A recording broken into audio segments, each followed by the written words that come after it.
All right, well, let's talk about the Book of Boba Fett. This was an interesting idea because we saw Boba Fett return in The Mandalorian Season 2, and boy, was that an exciting revelation. Because I think a lot of people, when The Mandalorian was announced, thought that the show would evolve into Boba Fett in some way. And then, of course, they took a totally different direction. But the Book of Boba Fett is a very different show than The Mandalorian isn't it? Yeah, I mean, I feel like it's that, you know what it is for me? It's the Mandalorian jingle. That right. Like when, it's like, there's something that, man, like when you hear that, you know it's about to go down. Boba Fett, you're kind of watching like, where is this going? There's just a lot of jumping back and forth within Boba Fett. Yeah. That can sometimes get a little confusing. I was like, wait, where are we in this storyline? And right. Is he jumping ahead? So once you keep track of that, it's a little bit more, you start to enjoy it a little bit more. And then later on in the season, you're just like, oh, we're doing this. This is the thing we're doing. Well, okay. I think one of the things that they wanted to do with the show is humanize the character, because he was just, a character just steeped in mystery. We didn't know anything really about Boba Fett. We got glimpses of his childhood in the Clone Wars series and in the prequel stuff, but we didn't really know who he was as a man and where he was going to go from there. And why he likes to drink boba so much. And why he's a big Boba Tea fan. Yeah, but we definitely get a much better idea of this character evolving in the Book of Boba Fett. And I think that's a very interesting starting point for the show. It doesn't always work, and I think it's, primarily a pacing issue with the show, because it's kind of this this concept of it being a little bit like Game of Thrones or something. Like there's this subterfuge and there's these alliances that get made and backstabbing that's happening.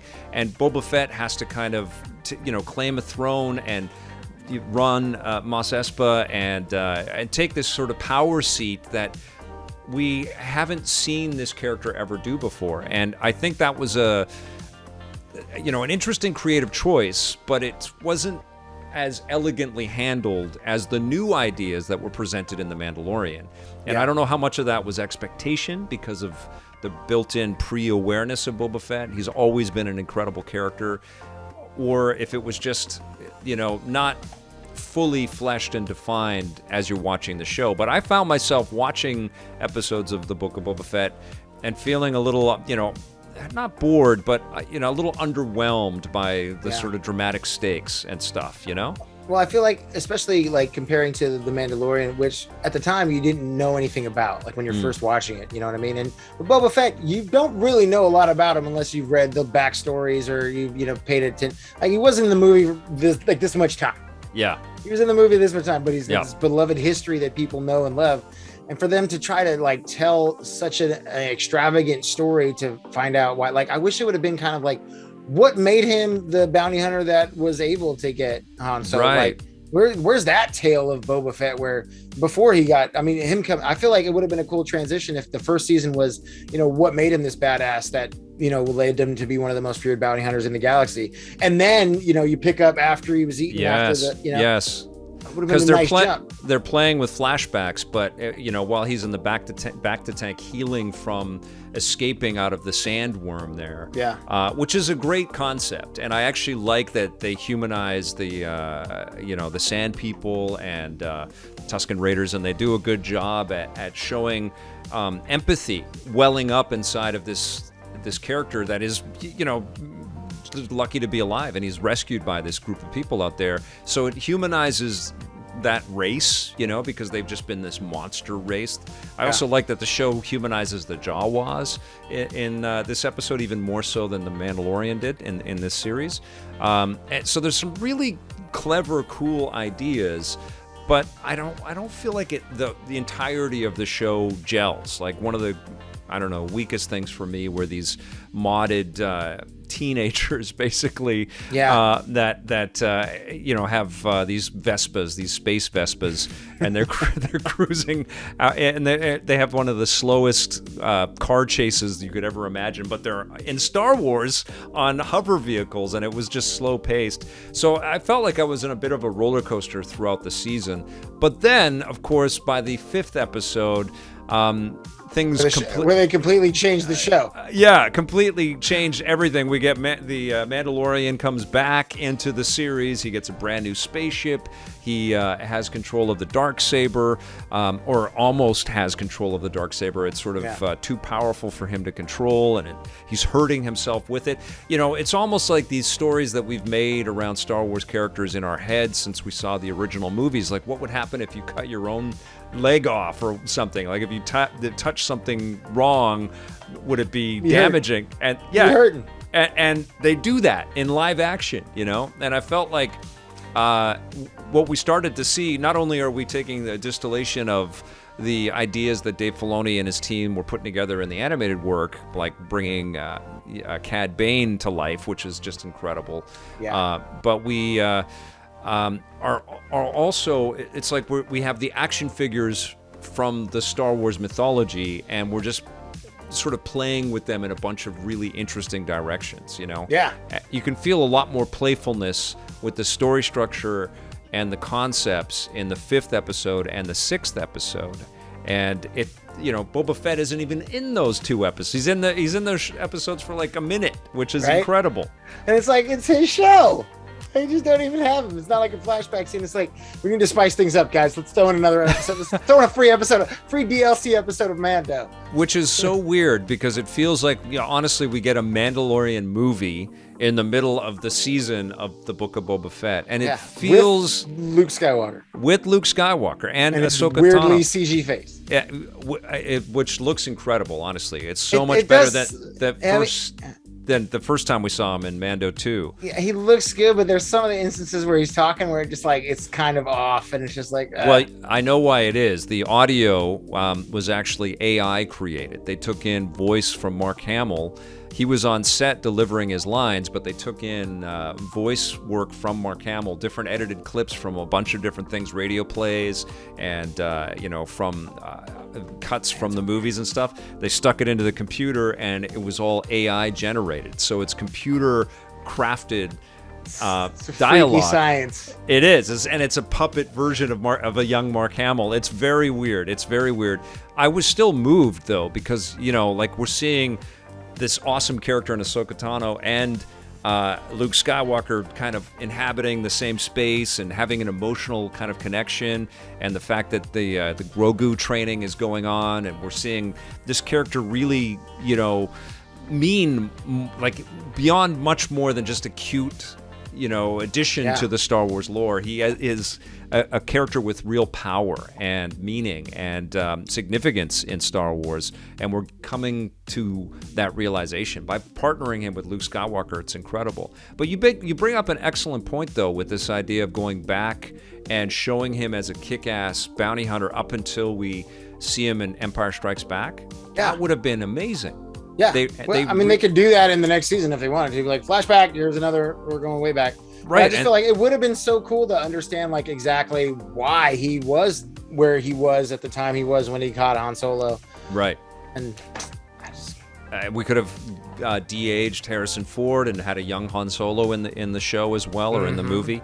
And I think, what's interesting in episode 6 of the Book of Boba Fett, you almost want to call it The Mandalorian, because the Mandos and Grogu are in it so much. But there is a real choice that Grogu has to make. He has to choose. Which? Luke. Come on, bro.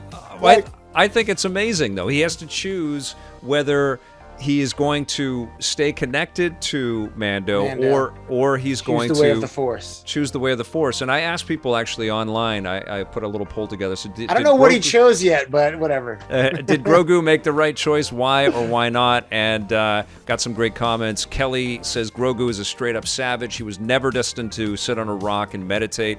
He can renounce attachment just like Boba. He realizes he is stronger with a clan family. To try to be a Jedi the way Luke wants him to would be against his character. All right, so he took the armor. He took the armor. He demonstrated more skill in the finale. I honestly think Luke unlocked his memory. He demonstrated what he knew, impressed Luke, grabbed his Beskar, and Luke said, "Don't forget the saber, Jedi." So he's got it all. And then that's what I was gonna say. Come on, bro. Wouldn't you want to have badass armor that can withstand lightsaber attacks and have a lightsaber as well? The Mandalorian has it. He's got his dark saber. He's got his. Why are you gonna give the kid the choice, bro? It's like, hey man, you can choose this weapon or this armor that can stop this weapon. The choice is yours. I'm gonna take the armor and I'm gonna take the weapon to protect myself. Well, the weapon comes with all kinds of significance, though. I mean, it's a real commitment to this religion, basically, you know, and it's analogous to Mando not being able to take off his helmet like, Vic, and suffering the consequences. I want you to fight in battle with me, Vic. You can take this spear or this chest plate armor that will guard a spear. But they don't hand out the lightsabers to anybody. The lightsabers have to be crafted by... What? No, they don't. Gifted. Finn wielded a lightsaber. Well, but he doesn't own it. He had to give it up. Just saying. He had to give it up because he got. He got cowed. And you have to live up to it. You have to train to be able to. We're seeing what happens when Mando doesn't know how to control his darksaber. What's interesting now is thinking about where the darksaber and Bo-Katan and Mandalore all exist in the future, and whether there's going to be conflict, whether we're going to see, baby Grogu develop into this snarky teenager that becomes a Mandalorian in effect, and has. You're not my real dad, Luke. Well, it's going to be interesting. I want to read a couple more of the replies here, though, because I think there were some interesting responses. Mad Mel said. Yes, being that we know Luke's school is doomed, which is a great point. And Megashawn and Raj Patel had a great comment back and forth. Yes, emotional attachment is not a bad thing. Raj said, especially when the alternative proposed is, I don't know, work hard for years for no particular reason, I guess. And then also, you can't have lone wolf and cub without cub. And that's very true, What I'm a little concerned about with Mando and Grogu going forward is that they're just dipping into this emotional bond. Maybe. Oh, because when they split it up, the fans are going to be broken. Right. Like when something bad happens. We were broken, but now I feel like, okay, what kind of dramatic stakes? And maybe Grogu gets hurt, or maybe Mando gets hurt. There were some casualties in this season of the Book of Boba Fett. I love the fact that we got to see this new Wookiee, Chrysanthemum. He's incredible, a great addition. And there's a pretty epic fight, as you would imagine, in the last episode, in the finale. And it's a big, messy, noisy fight. The mods all look like they're running around. It's like central casting, good-looking people running around. It's incredible to see Boba and Mando fighting alongside of each other with their jetpacks and their blaster rifles.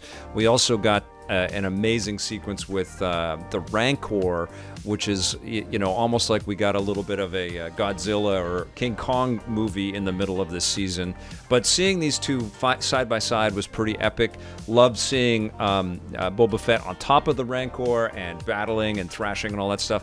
But it was a weirdly paced episode, and there would be like these cacophonous moments where it was just all hell breaking loose. And then there'd be some quiet moments like Grogu sort of calming the Rancor and then lying down to sleep immediately beside the character and cuddling with him, which I thought was a weird choice. It also felt like, the whole of Freetown comes out, even though Cab Vanth or Varth, I forget, Timothy Oliphant's character was shot down by Cad Bane in the last episode, which was amazing. But the rest of Freetown comes to assist everybody fighting in Mos Espa, but they all pile into one car. And so it's the only car in town. Well, it feels like from the scale that we've seen of actual Star Wars in the past, with tons and tons of stormtroopers. You're not a fan of Town Wars? Well, it just feels very small, and they are fighting for a planet, and it was weird that it just felt like a couple of streets is where we saw all the action. There was some great destruction by the Rancor, but it felt really contained for what should have been, massive and epic. We had a couple of these giant droids that were slicing through everybody and had a shield that were impervious to the darksaber, but it felt really slight in comparison to the big epic Star Wars battles that we've seen. Even in Mando, we saw them fight the Krayt Dragon, and they fought a bunch of stormtroopers in some pretty epic sequences.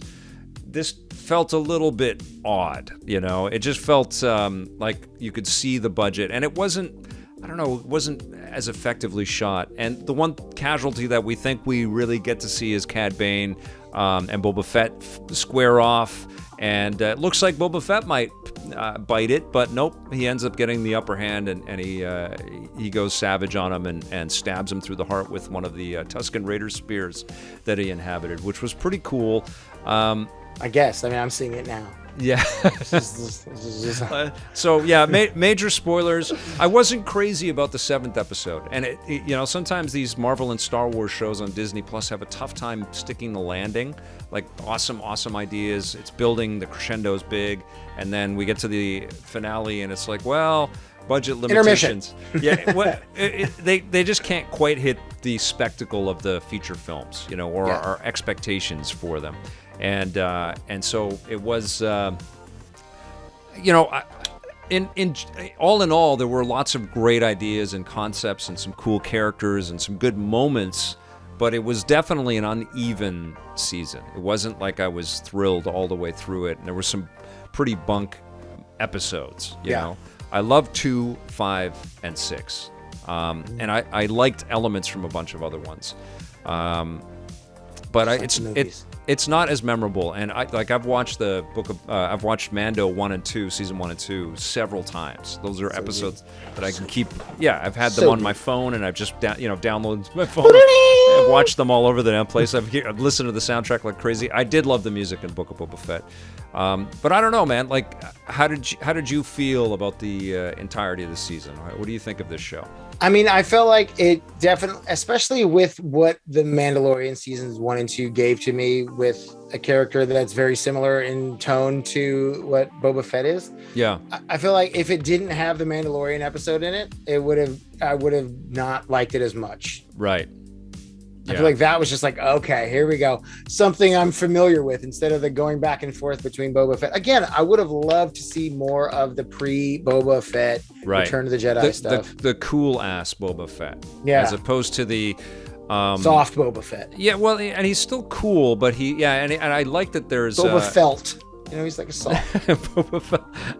Boba put his feet up, is what he is right now. Yeah, no, he's definitely a more measured... empathetic leader that wants people's respect and love more than he wants them to fear, and that's a bit at odds. Yeah, and I agree with you. I feel like they should have done that. To trying to pack his backstory into flashbacks within episodes, it's just it makes it a little more all over the place than it needed to be. Right.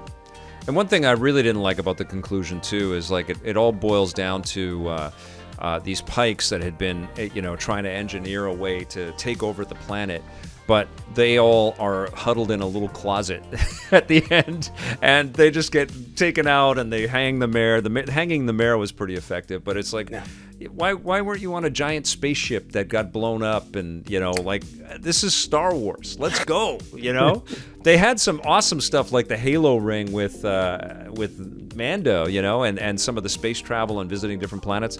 I definitely want Star Wars to leave desert planets behind. We spent way too much time on Tatooine. I mean, hey, that's where we're familiar with. It's home. I know, too familiar. What would you give the Book of Boba Fett? I mean, I still have to watch the finale. Yeah. But for me, about a 7. Yeah, I'm about a 7 as well. I think a 7 out of 10 is a very fair score. It might be even a little bit high. Definitely want to hear from you guys, though. Let me know in the comments below what you thought of the Book of Boba Fett.